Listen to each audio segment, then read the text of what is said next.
டெல்லியில் பிரதமர் மோடியுடன் இலங்கை அதிபர் அனுரகுமார திசாநாயக்க பேச்சுவார்த்தை நடத்தி வருவதை அண்மை செய்தியாக பார்த்துக் கொண்டிருக்கின்றோம்.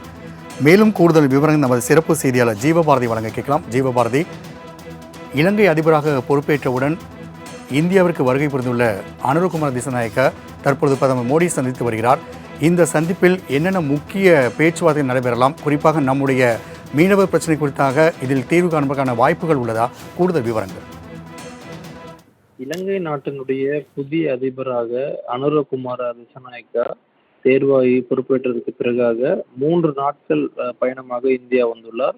குறிப்பிட்டு பிரதமர் மோடி சந்திப்பதற்கு முன்பாக அவருக்கு அந்த அணிவகுப்பு மரியாதை அளிக்கப்பட்டிருந்துச்சு. அதே போல மத்திய அமைச்சர்களுடனான அந்த ஒரு வரவேற்பு நிகழ்வானது நடைபெற்றிருந்துச்சு. அதில் ஜனாதிபதி பிரதமர் கலந்திருந்தாங்க.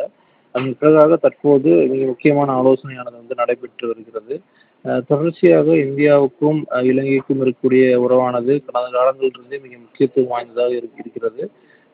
பிரதமர் மோடி 2014ஆம் ஆண்டு ஆட்சி பொறுப்புக்கு வந்த பிறகாக தொடர்ந்து இலங்கையுடனான உறவில் எந்த விதமான சிக்கலும் ஏற்படக்கூடாத அந்த வண்ணமாக தொடர்ந்து பல விஷயங்கள் தொடர்ச்சியாக பேசிட்டு வராங்க.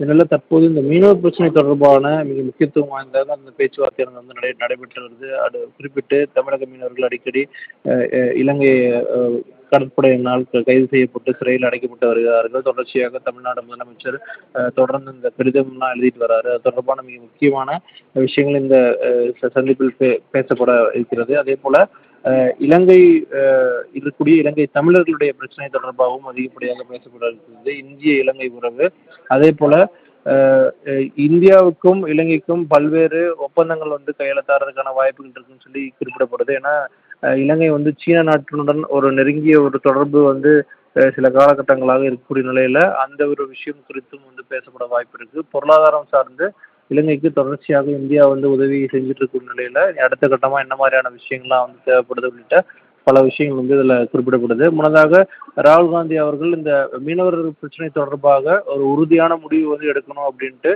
மத்திய அரசுக்கு வலியுறுத்தி இருந்தாரு. அனுரகுமார திசாநாயக்கனுடைய இந்த பயணத்துக்கு முன்பாகவே குறிப்பிட்டு இந்திய நாட்டினுடைய வெளியுறவு துறை அமைச்சர் ஜெய்சங்கர் இலங்கைக்கு சென்றிருந்தார். அதுவும் இந்த நேரத்தில் நம்ம குறிப்பிட்டு பார்க்க வேண்டியதா இருக்கு. இதற்கு அடுத்ததாக என்ன மாதிரியான ஒப்பந்தங்கள் கையெழுத்தாகிறது, என்ன மாதிரியான விஷயங்கள் பேசப்பட்டிருக்கு அப்படிங்கிறது அடுத்த இதுல மத்திய அரசு உடனடியாக அது குறித்தான விரிவான செய்திகள் வெளியிடறதுக்கு வாய்ப்புகள் இருக்கு. பிரதமர் மோடி அவர்களும் இலங்கை அதிபரும் இணைந்து பத்திரிகையாளர்களை சந்திக்கக்கூடிய அந்த ஒரு வாய்ப்பும் இன்றைய தினம் இருக்கு.